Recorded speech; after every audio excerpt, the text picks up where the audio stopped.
Guys, welcome back to the channel super ideas में आप लोगों का एक बार फिर से स्वागत है। तो आज की इस वीडियो में हम बात करने वाले हैं मकर संक्रांति की। जनवरी का महीना है और मकर संक्रांति कुछ ही दिनों में आने वाली है।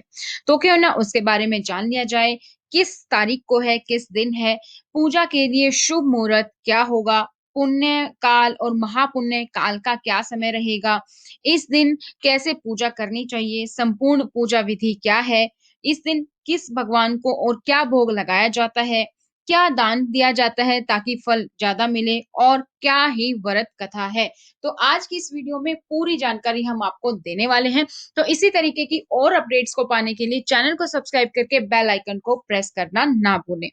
मकर संक्रांति के दिन सूर्य उत्तरायण होता है और मकर राशि में प्रवेश होता है, इसीलिए इसका नाम है मकर संक्रांति। पौराणिक मान्यताओं के अनुसार मकर संक्रांति के दिन सूर्य देव अपने पुत्र शनि के घर जाते हैं और मकर संक्रांति से ही ऋतु परिवर्तन भी होने लगता है। शास्त्रों के अनुसार इस दौरान स्नान दान से कई गुना फल प्राप्त होता है और इस दिन सूर्य देव की विधि विधान के साथ पूजा करने पर व्यक्ति को मन चाहा वरदान भी मिलता है। मकर संक्रांति को अलग अलग जगह पर अलग अलग नामों से जाना जाता है। इस पर्व को भारतवर्ष और नेपाल के सभी प्रांतों में अलग अलग नाम, भांति भांति के रीति रिवाजों द्वारा भक्ति और उत्साह के साथ धूमधाम से मनाया जाता है।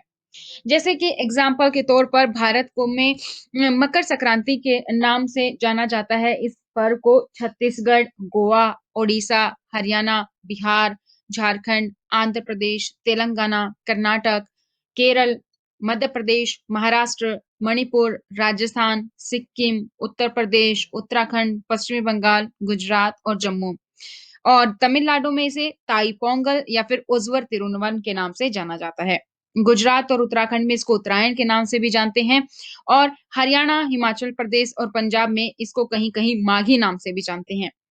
असम में भुगोली बिहू और शिशुर संक्रांत कश्मीर घाटी में, उत्तर प्रदेश और पश्चिमी बिहार में खिचड़ी और पश्चिमी बंगाल में पौष संक्रांति, कर्नाटक में मकर संक्रमण और पंजाब में लोहड़ी के नाम से। इस तरीके से नाम अलग-अलग है लेकिन मनाने का तरीका एक है। तो मकर संक्रांति हिंदुओं का प्रमुख पर्व होता है और पौष मास में जब सूर्य मकर में प्रवेश करता है तब ये पर्व मनाया जाता है। इस साल भी 14 जनवरी को यह पर्व मनाया जाएगा और उस दिन से ही ऋतु परिवर्तन होगा और स्नान और दान पुण्य जैसे कार्यों का इस दिन बहुत ही महत्व है। मकर संक्रांति के दिन खिचड़ी बनाने और खाने का भी खास महत्व है, इसीलिए इस पर्व को कई जगहों पर तो खिचड़ी का पर्व भी कहा जाता है। इस दिन लाखों श्रद्धालु गंगा और पावन नदियों में स्नान कर दान करते हैं और मकर संक्रांति के दिन भगवान विष्णु ने पृथ्वी लोक पर असुरों का वध करके उनके सिरों को काटकर मंदरा पर्वत पर गाड़ दिया था। तभी से भगवान विष्णु की इस जीत को मकर संक्रांति पर्व के रूप में मनाया जाता है। वही माना जाता है कि भगवान श्री कृष्ण ने कहा था कि जो मनुष्य इस दिन अपने देह का त्याग करते हैं उन्हें मोक्ष की प्राप्ति होती है। ऐसी ही मान्यता है कि सूर्यदेव अपने पुत्र शनि से मिलने जाते हैं और सूर्य और शनि का संबंध इस पर्व से होने के कारण ये काफी महत्वपूर्ण हो जाता है।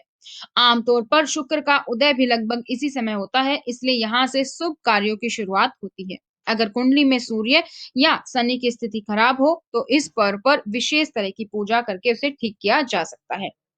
मकर संक्रांति के मुहूर्त की बात की जाए तो पुण्य काल मुहूर्त है सुबह 8 बज के 3 मिनट 7 सेकंड से 12 बज के 30 मिनट तक, यानी कि 12:30 बजे से, और महापुण्य काल की बात की जाए तो 8 बज के 3 मिनट से 8 बज के 27 मिनट तक। इसके पीछे पौराणिक कथा क्या है वो भी जान लेते हैं।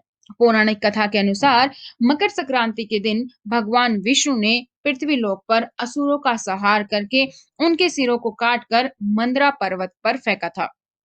लिहाजा भगवान की जीत को मकर संक्रांति के रूप में मनाया जाता है। मकर संक्रांति से ही ऋतु में परिवर्तन होने लगता है और शरद ऋतु का प्रभाव कम होने लगता है। इसके बाद बसंत मौसम का आगमन हो जाता है और इसके फलस्वरूप दिन लंबे और रात छोटी होने लगती हैं।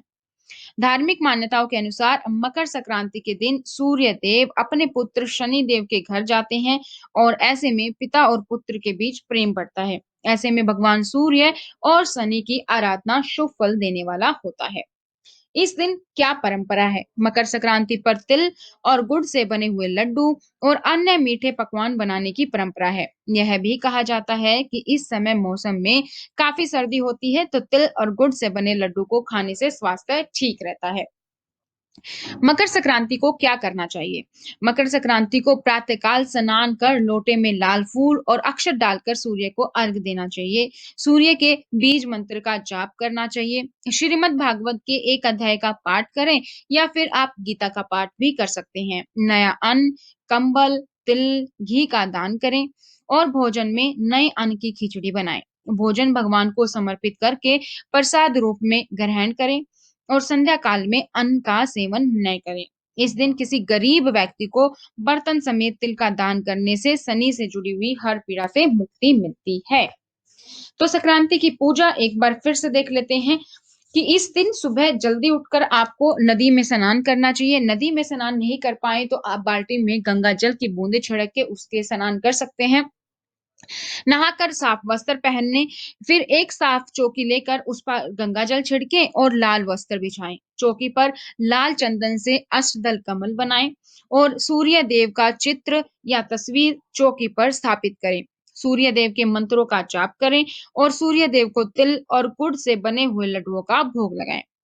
सूर्य देव समेत सभी नवग्रहों की पूजा करें और इसके बाद जरूरतमंदों को दान करें। इस पर्व पर खिचड़ी का सेवन करना भी उत्तम माना गया है। मकर संक्रांति का क्या महत्व है? मकर संक्रांति के पर्व को कहीं-कहीं उत्तरायण भी कहा जाता है और मकर संक्रांति के दिन गंगा स्नान, व्रत, कथा, दान और भगवान सूर्य देव की उपासना करने का विशेष महत्व है।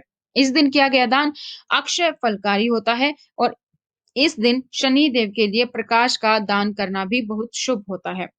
पंजाब, यूपी, बिहार और तमिलनाडु में यह समय नई फसल काटने का होता है। इसलिए किसान इस दिन को आभार दिवस के रूप में भी मनाते हैं।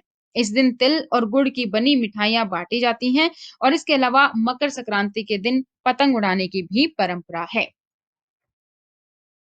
तो दोस्तों आज की वीडियो में था इतना ही जिसमें हमने सारी चीज़ों के बारे में डिस्कस किया कि इस व्रत का महत्व क्या है, क्या परंपरा है, कैसे मनाया जाता है, क्या कथा है, क्या दान दें, क्या शुभ मुहूर्त है और किस तारीख को मनाया जा रहा है। आई होप वीडियो आपको पसंद आई होगी। वीडियो को लाइक और शेयर करना ना भूलें और इसी तरीके के सारे त्योहार और व्रत की कथा या फिर विधि जानने के लिए चैनल को सब्सक्राइब करके बेल आइकन को प्रेस करना ना भूलें। आज की वीडियो में इतना ही, मिलेंगे नेक्स्ट वीडियो में नई जानकारी के साथ। तब तक खुश रहें, स्वस्थ रहें।